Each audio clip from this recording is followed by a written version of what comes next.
back! Abtech go back! We want justice! We want justice! We want justice! We want justice! We want पास है 25 लाख कोई लगाएगा इतिहास किसके पास है 25 लाख कोई लगाएगा इतिहास Go back, go back, Abtech go back go back, go back. Abtech go back Abtech, hi, hi, Abtech, Hi, hi. Abtech, Hi, hi. Abtech, Hi, hi. Abtech, Hi, hi. Abtech, Hi, hi. Abtech.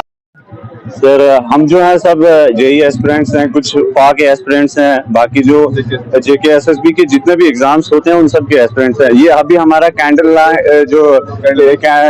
मार्च था अभी, ये सिर्फ और सिर्फ इसलिए है peacefully कि हम जो है जेके एसएसबी को सिर्फ ये रियलाइज करवाना चाहते हैं कि जो स्टूडेंट्स हैं, जो यूथ है, अभी जो भी वो डिसीजंस ले रहे हैं, अगर हम इतने दिनों से प्रोटेस्ट कर रहे हैं, इतने दिनों से पीसफुली प्रोटेस्ट कर रहे हैं, हमारा एक ही मोटिव है कि जो एबटेक है, जो हमारी रिक्रूटमेंट एजेंसी है, जो जेके एसएसबी, उसने जो इसको हायर किया है हमारे एग्जाम्स कंडक्ट करने के लिए, उसके जो पहले ट्रैक रिकॉर्ड्स हैं वो बहुत अच्छे नहीं हैं, ये सबको पता है।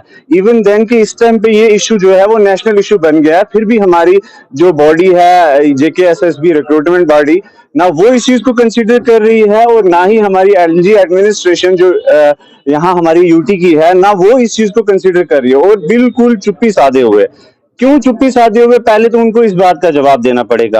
और दूसरी बात ये है कि अगर एक किसी भी, जैसे हमारे चेयरमैन सर का एक प्रेस रिलीज आता है और जो लिमिटेड, मतलब कुछ ही मीडिया वालों को, उन्होंने सिलेक्टेड मीडिया वालों को बुलाया और एक प्रेस कॉन्फ्रेंस किया जिसमें उन्होंने सिर्फ और सिर्फ अपना एक पक्ष रखा है।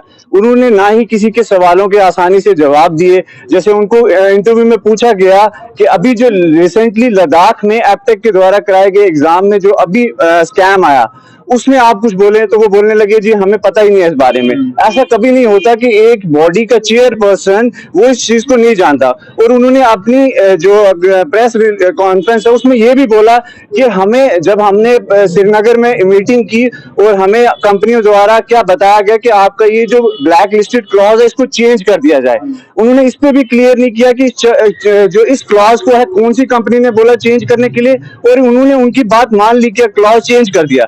चलो हम इस चीज को डिनाई नहीं करते, लेकिन क्या उनको स्टूडेंट्स की बात नहीं माननी चाहिए थी? क्या ये जेन्युइन डिमांड नहीं है? हम तो, कोई भी स्टूडेंट जितने भी इतने दिनों से प्रोटेस्ट कर रहे हैं, कोई भी ये चीज डिनाई तो नहीं कर रहा कि हम एग्जाम नहीं देंगे या हम एग्जाम देने के लिए प्रिपेयर्ड नहीं है। हम सिर्फ ये बोल रहे हैं कि अगर एक कंपनी जिसका ट्रैक बहुत खराब है, जिसका इतना ज्यादा खराब ट्रैक है कि हर, मतलब कई जगह जिसको कोर्ट में केस करने के बाद कई एग्जाम्स जिसके कैंसिल कर दिए गए, अब ये जो केस है इसको हाई कोर्ट ने जजमेंट देने के बाद डबल बेंच को रेफर किया, उसके बाद सुप्रीम कोर्ट में कंसीडर हो रहा है। तो हमारा सिर्फ इतना जेन्युइन सा डिमांड है कि अगर आप एग्जाम कंडक्ट करवाना चाहते हैं, बहुत सारी और भी एफिशिएंट बॉडीज हैं और भी एफिशिएंट कंपनीज हैं जो एग्जाम कंडक्ट करवाती हैं सीबीटी। हमने एबटेक को छोड़ के आप दूसरी किसी को ले लें, किसी भी कंपनी से आप हमारा एग्जाम कंडक्ट करवा रहे। हमारी पहली डिमांड ये है कि हमें एबटेक को एग्जाम नहीं देना है, आप एबटेक को चेंज करें और किसी और कंपनी के साथ टेंडरिंग करें।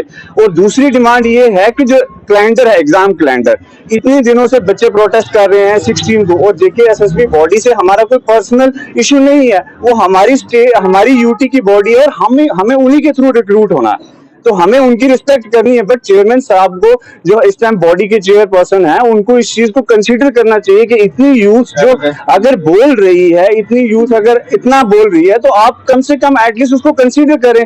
और उनको कंसीडर करने के लिए सबसे पहला पॉइंट इस टाइम उनका ये है कि उनको ये कैलेंडर जो है विद इन 2 डेज जो है वो रोल बैक करना पड़ेगा, और उसके बाद उनको ये एबटेक कंपनी को चेंज करके किसी और को टेंडर देना पड़ेगा।